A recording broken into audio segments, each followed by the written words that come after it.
चलिए सबसे पहले बुलेटिन में बात करते हैं आईआईपी नंबर्स की। अगस्त में इंडस्ट्रियल प्रोडक्शन की धीमी रफ्तार देखने को मिली है। अगस्त में आईआईपी ग्रोथ 3.5% से बढ़कर 4% हो गई, जबकि अनुमान 5% ग्रोथ का था। इस दौरान माइनिंग ग्रोथ -7.2% से बढ़कर 6% हो गई है, जबकि मैन्युफैक्चरिंग की बात करें तो ग्रोथ 6% से घटकर 3.8% पर पहुंच गई है। इलेक्ट्रिसिटी ग्रोथ बढ़कर 4.1% पर पहुंच गई। वहीं प्राइमरी गुड्स की बात करें तो इसकी ग्रोथ बढ़ती हुई दिखाई दी है और ये -0.7% से बढ़कर 5.2% हो गई है। अगस्त में capital goods, infra goods, consumer durable और कंज्यूमर नॉन ड्यूरेबल ग्रोथ में गिरावट देखने को मिली है।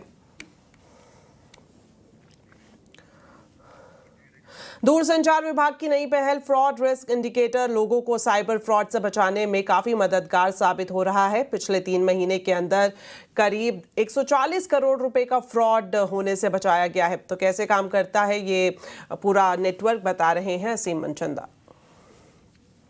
साइबर अपराधों में लगातार बढ़ोतरी हो रही है। सरकार को हर महीने साइबर अपराधों से जुड़ी हुई लाखों शिकायतें मिलती हैं। तो लोगों को साइबर फ्रॉड से बचाने के लिए सरकार ने financial fraud risk indicator portal की शुरुआत की है। आइए आपको बताते हैं किस तरह से ये काम करता है। सरकार को हर महीने 8 लाख से ज्यादा ऐसी शिकायतें मिलती हैं कि इस नंबर के जरिए हमारे साथ फ्रॉड करने की कोशिश की गई। तो सरकार उस नंबर को अपने जो डिजिटल इंटेलिजेंस पोर्टल है उसके ऊपर डाल देती है। इस डिजिटल इंटेलिजेंस पोर्टल के ऊपर 650 से ज्यादा फाइनेंशियल इंस्टीट्यूशंस जुड़े हुए हैं, सारे बैंक्स जुड़े हुए हैं, सारे यूपीआई एप्स इसके साथ जुड़े हुए हैं। तो उस नंबर को एक कैटेगराइज किया जाता है, इस मोबाइल नंबर को जिसके खिलाफ शिकायत मिली है कि ये मोबाइल नंबर आपका हाई रिस्क में है, लो रिस्क में है, मीडियम रिस्क में है।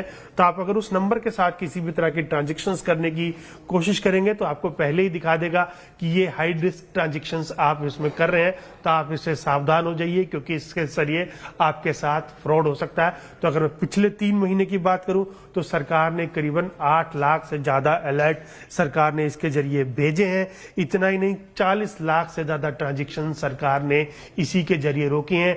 लोगों के साथ 140 करोड़ रुपए का फ्रॉड होने से भी सरकार ने बचाया है। इसके साथ साथ 10 लाख से ज्यादा जो बैंक अकाउंट्स हैं उनको फ्रीज किया गया है। 3.5 लाख से ज्यादा क्रेडिट कार्ड्स को भी बंद किया गया है। तो सरकार ये लगातार कोशिश कर रही है कि किस तरह से जो साइबर अपराधी हैं उनसे एक कदम आगे बढ़ करके लोगों को फ्रॉड से बचाया जाए। तो अगर आपके पास भी कोई ऐसी कॉल आती है जिसके जरिए आपसे स्कैम करने की कोशिश की जाती है तो आप इसकी शिकायत सरकार के संचार साथी पोर्टल के ऊपर जरूर करें। आपकी सावधानी आपको तो फ्रॉड होने से बचाएगी ही, लेकिन जो दूसरे लोग हैं उनको भी इसके प्रति सावधान कर सकती है। असीम मनचंदा, सीएनबीसी आवाज, दिल्ली। 1 अक्टूबर से कारोबारियों और आम लोगों के लिए जीएसटी और एनपीएस समेत कई मोर्चों पर नियम और कानून में बदलाव हो रहा है, जिसका आप पर भी असर पड़ सकता है। इसमें से कुछ नियम टैक्स पेयर्स और आम लोगों की सहूलियत के लिए लागू किए जा रहे हैं, तो कुछ कंप्लायंस यानी कि सख्ती बढ़ाने के लिए। पूरी खबर बता रहे हैं संवाददाता आलोक प्रियदर्शी। बिल्कुल, देखिए, जीएसटी में ऑटोमेटिक रिफंड की व्यवस्था 1 अक्टूबर से लागू हो सकती है। इसमें 90% तक रिफंड आसानी से मिल सकेगा। हालांकि इसके लिए टैक्स पेयर्स को आधार ऑथेंटिकेशन लेना जरूरी होगा। साथ ही साथ कई सारी वस्तुओं जैसे कि पान मसाला और तंबाकू पर अब रिफंड नहीं मिलेगा।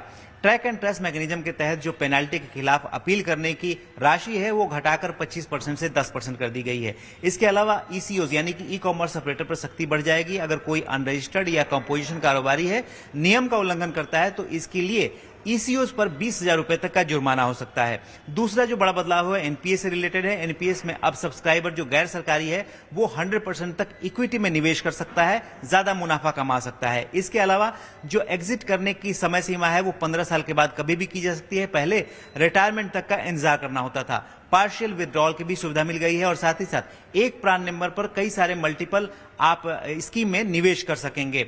जो और बड़ी बातें हैं 1 अक्टूबर से हो रही हैं, उसमें यूपीआई में पुल ट्रांजैक्शन की सुविधा होती है, पैसे मांगने की सुविधा, उसको बंद कर दी गई है। साथ ही साथ जो ऑनलाइन गेमिंग है वहां पर नया कानून लागू हो जाएगा और ट्रेन के रिजर्वेशन में जो आईआरसीटीसी के रजिस्टर्ड या वेरीफाइड यूजर्स होंगे वही बुकिंग खुलने के शुरुआती 15 मिनट के अंदर अपना रिजर्वेशन करा सकेंगे। चलिए बढ़ते हैं आगे और आपको बता दें, भारत और भूटान के बीच 2 रेलवे लाइनें बनाई जाएंगी। विदेश मंत्रालय के मुताबिक इसके लिए एमओयू पर हस्ताक्षर किए जा चुके हैं। 90 किलोमीटर के इन 2 प्रोजेक्ट्स पर 4,000 करोड़ रुपए खर्च किए जाएंगे। प्रोजेक्ट की जानकारी देते हुए रेल मंत्री अश्विनी वैष्णव ने कहा कि इन लाइनों के जरिए भूटान के 2 शहरों गलेफू और सेमेसे को जोड़ा जाएगा। गलेफू को माइंडफुलनेस सिटी और सेमेसे को इंडस्ट्रियल सिटी के रूप में विकसित किया जा रहा है और इन्हें भारत में कोकराझार और बनारहाट से जोड़ा जाएगा। भारत भूटान का सबसे बड़ा ट्रेड पार्टनर है, इस लिहाज से रेल कनेक्टिविटी काफी महत्वपूर्ण है।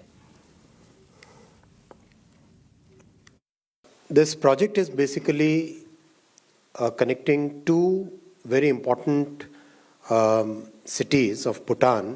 One is Gelefu, as Foreign Secretary shared with us. This is being developed as a mindfulness city, and second is Samse, which is an industrial city. The 2 projects will take off from the network of Indian Railways at Kokrajhar and Banarhat. The investment which is envisaged at this point of time is about 4,033 crore rupees, and the total length is about 90 kilometers. To be precise, 89 kilometers of railway network will be created.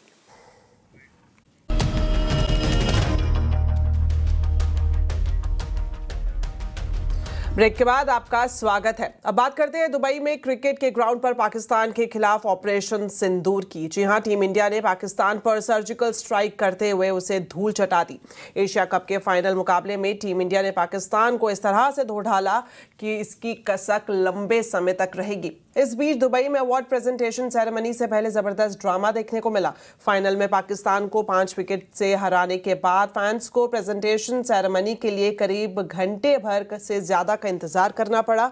देरी इसलिए हुई क्योंकि भारतीय team ने पूछा कि trophy कौन देगा। उन्हें एसीसी के अध्यक्ष और पीसीबी चीफ मोहसिन नकवी का नाम बताया गया, जिसके बाद भारतीय टीम ने मोहसिन नकवी के हाथों ट्रॉफी लेने से इनकार कर दिया। इस शानदार जीत के बाद टीम इंडिया ने जीत की ट्रॉफी नहीं ली, वहीं मोहसिन नकवी ट्रॉफी लेकर चले गए। इस पर बीसीसीआई ने विरोध जताया है। बीसीसीआई ने कहा कि वो आईसीसी में इस मुद्दे को उठाएगा। इतना ही नहीं, टीम इंडिया ने मंच पर पाकिस्तान के अधिकारियों के साथ हाथ मिलाने से भी मना कर दिया। तो एशिया कप में पाकिस्तान को धोकर भारत जीत गया, लेकिन पाकिस्तानी अधिकारियों के हाथों ट्रॉफी नहीं ली और इसके बाद से ही इस पर विवाद शुरू हो गया। तो आज आवाज अड्डा में हम इसी पर ही खास चर्चा कर रहे हैं। सिंदूर के बाद विजय का तिलक जरूर देखिए शाम 7:57 पर।